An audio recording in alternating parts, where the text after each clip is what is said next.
दुगैखांनायजों माजों स्राङानो जाबाय लोगोफोर नै एसे स्राङानो जाबाय स्राङानो जाबाय दुगैगौमानि स्रां जालायलायबायसो आङो मुलि लांफैदों आरोना लोगोफोर चिरां जिल्लायाव थानाय बेंटल सालबारि गामियावहाय ओमफ्राय मानेकनि दै मोनदोंनो लोगोफोर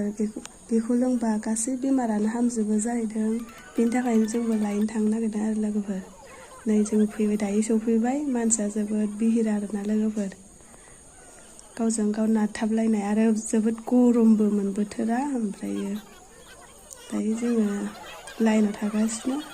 गावजों गाव नारलायलायनाय नै थैलायलायथारगोन आरो लोगोफोर गावजों गावनो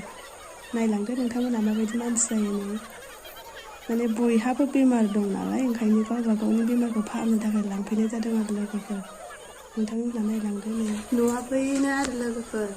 मानोना जानोबो गैथारा फैसा न'आनो गैया आरोना लोगोफोर